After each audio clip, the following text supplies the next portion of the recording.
Hey everyone, my name is Sean Arnold and welcome to another episode of Duelyst. Once again, it's going to be my Lyonar deck versus Masked Mandarin's Abyssian deck. He asked me to have another rematch because he was having another shot at testing his deck against mine.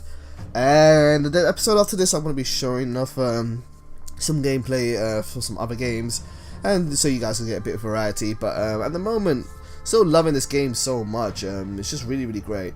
Just doing what I can to try and encourage people to try out this game because I think it is underrated, underlooked at.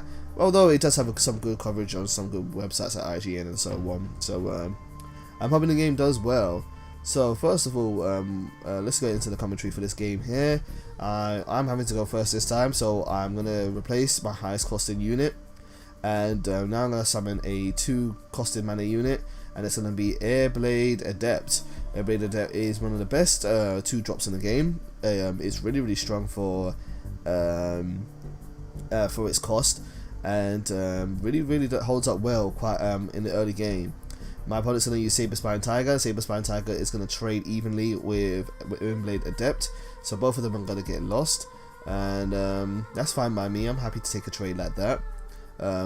Technically speaking, the trade was in my favor because the trade cost Masked Mandarin 1 card and 3 mana, where it only cost me 1 card and 2 mana, but you know, it's still pretty even nonetheless. So now I'm going to summon out a unit to take this Mana Spring tile, and this will give me an extra mana for this turn.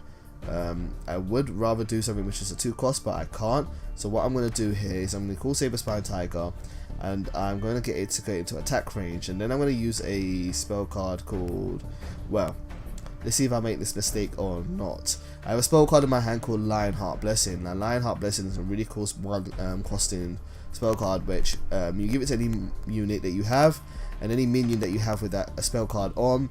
Anytime it attacks your opponent, it gets to draw a card. It's like Sojourner, but you can apply it to anyone, and if you can get it to work with a good strong monster, you can do it several times. However, sometimes I forget that it's only a Zeal effect card, which means the unit that's attacking has to be close to your general. And right now, because it's more than 1 square away from my general, that doesn't count as close, so it wouldn't work, even though I could have used my mana that way. So now Masked Mandarin is just thinking about what to do for his turn and how to best approach this. He could easily take out the tiger this turn. I'm hoping that he doesn't, so that I can use it to attack next turn, but we will soon see. Yeah, this game is really fun. I've had some really intense battles, particularly in the Gauntlet, but some really intense battles in this game. It can be really close, and just the whole system and presentation of it is really quite astounding in my opinion. Masked Mandarin uses Wraithlin Swarm. Wraithlin Swarm is going to let him summon 3 little Wraithlins on the field. Probably wants to buff them up this turn and do some kind of crazy swarming combo. So what I'm going to use is my resources to attack these cards and destroy them. But before I do that, I'm gonna put Lionheart Blessing onto Saber-Spine Tiger, so that when it destroys a unit this turn, I should have attacked the other one to the right. I shouldn't have actually attacked that one at the top then, now that I'm thinking about it. But by doing so, it let me draw another card. So I drew into another Saber-Spine Tiger. But first I'm going to play down the Silver Guard Knight, which is going to provoke all of these units and keep them in play. So if they do attack this turn, they have to go through the Shield Knight first before they can go and aggro anything else. However, Masked Mandarin uses Demonic Lure. Demonic Lure is going to send Silver Guard Knight all the way to the opposite side of the field, which means it's pretty much useless for the time being. Now he's going to use one of his Wraithlins to attack one of my minions, meaning I still get the draw from that, which is great. And he hasn't played anything crazy just yet, still just trying to summon lots of little minions. So I'm going to take advantage of this time. I think it means that he doesn't have a card which can buff them all up yet. He's probably waiting to draw into that, so I'm going to just keep and try and destroy these as much as possible. Let's see, I've got 5 more mana and I've got quite a few options here. So I'm going to play another Silver Guard Knight, and this Silver Guard Knight is going to do the same as before and provoke all of these units. And then I replaced a unit, and now I'm going to summon a Windblade Adept. Windblade Adept, again, being one of the strongest 2 drops in the game. Very efficient attacker, a very efficient card, assuming that you can make the most of it. So let's see what Masked Mandarin does. Is he going to play Demonic Lure again, or is he going to buff up his units? He's going to play Show Pact. This is going to give +2 attack to all Wraithlings on the field. And now he's going to play a spell card which is going to kill one of his Wraithlings, and that way he can kill one of my units. And now he's going to use another Wraithling to attack my Windblade Adept. I feel like overall that all went in my favour. He used up both of his minions, which are kind of free. They're not that they don't really have much of a cost unless you got them through Wraithling Swarm, which yeah, they do have a free cost for that.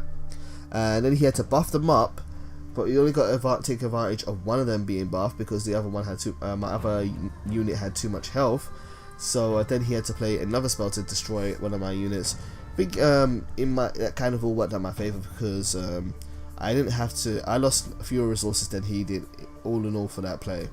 So now that he's put himself in the corner, I brought out Sojourner. Sojourner is a really good draw card. If you can get your hands on a couple of these, then they're really good. There are better draw cards, particularly for the neutral clan. Mogwai is one of them, but Sojourner works really well when you're kind of climbing up the ladder and climbing up your ranks. So Masked Mandarin is use the Bloodborne spell to summon 2 more Wraithlings onto the field, and perhaps they might be able to try to get rid of one of my units this turn.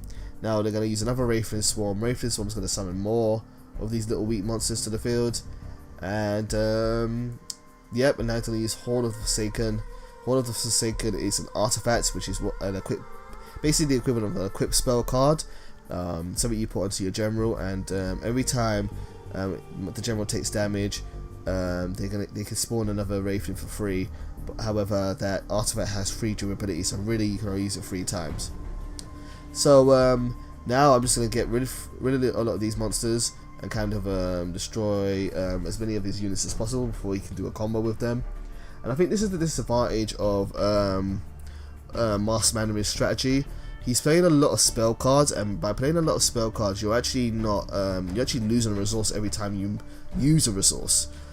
Spell cards don't hang around, whereas units or minions, they give you a body, they give you something that stays around even when they've done their effects. So I understand their strategy of trying to swarm the field and summon so many monsters, and then kind of launch a big all-out assault. But I'm not really losing anything in the long run because they're so weak, and I'm just kind of stomping all over them. But that doesn't mean it's all over yet. Healing Mystic has come to the field, healing Sojourner a little bit more so she can get more draws. And I brought out Saber Spine Tiger now to get rid of the last minion on the field and keep Masked Mandarin locked in the corner. Positioning again is very important in this game, and being smart with your positioning is very key.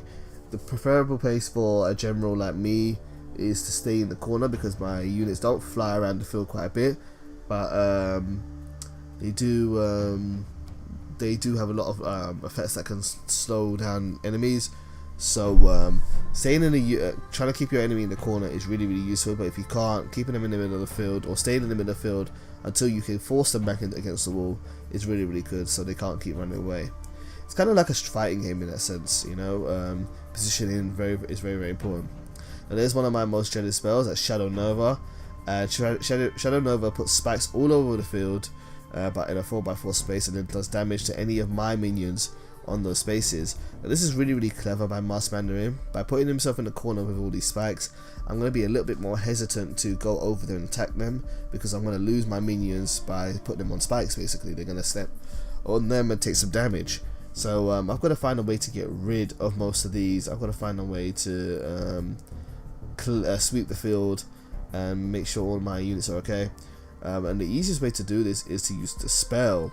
Spell is an ability which basically wipes off effects and abilities, and you can use it to really kind of control your enemy's units, especially if they're relying on their effects a lot.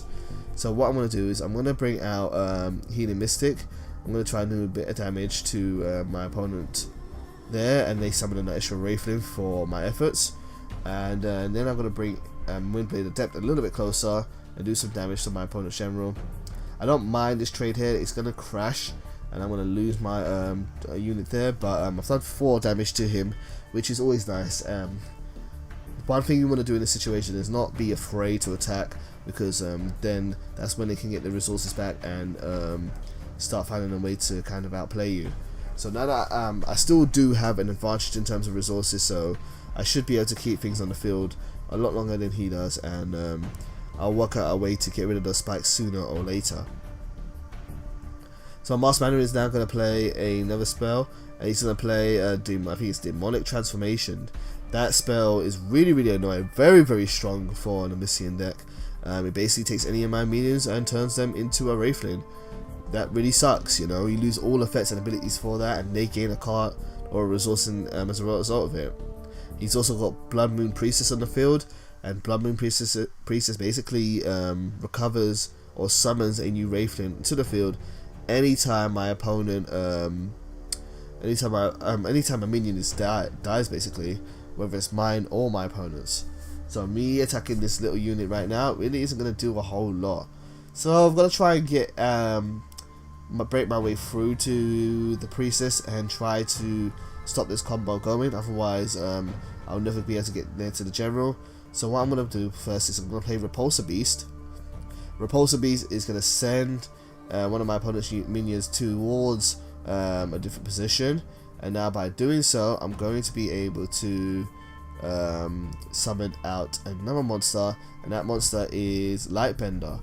Lightbender dispels all effects in an area around it, basically in a 3x3 grid, except for the square that is currently on, and therefore all of his effects and shadow spikes are gone except for the one that Lightbender is currently on. So that's going to work in my favour. That engine is now stopped, and the effects of Blood Moon Priestess have been negated and nullified, and therefore I'm not going to be worrying too much about him swarming the field with lots and lots of little monsters anymore. So getting towards the closing moments of this game here, we still pretty much mostly in my favour. Masked Mandarin is now going to try and bring himself out of the corner. He needs to kind of run away for a bit so that he can gain more resources. He only has 2 cards, and I have a lot of cards of resources both on the field and not. So now he's going to play Dark Transformation, and that's going to take Lightbender and turn it into a Wraithling. What else is he going to be able to do for this turn? We'll soon find out. He's going to use the Bloodborne spell, Shadow Spawn, summon 2 more Wraithlings to the field, keep his general nice and secure, nice and locked up. What's he going to do now? He's going to give +2 to all of his minions. This is the kind of thing I'm afraid of. It's a very strong effect. You can do a lot of damage quite quickly. My general is now down to 13 health, and at the end of the turn, though, he did they do lose their effect by the end of the turn. So it's a shame. If he managed to keep them alive and was able to do that on his turn when they could all attack, then that would have been a lot better. Now, seeing as my general is low on health, I'm going to kind of keep him away from the action a bit. I'm going to bring in Silverguard Knight to take the hits, and that's going to destroy Blood Moon Priestess. Then I'm going to bring Healing Mystic. No, I'm going to bring Repulsor Beast maybe. Yeah, we're going to bring Repulsor Beast in a little bit closer. Repulsor Beast is going to attack a minion, destroy that for free. No worries there. And Healing Mystic is now going to crash into the general, do a bit more damage there, bringing it down to 16, and that's not too bad for my efforts there.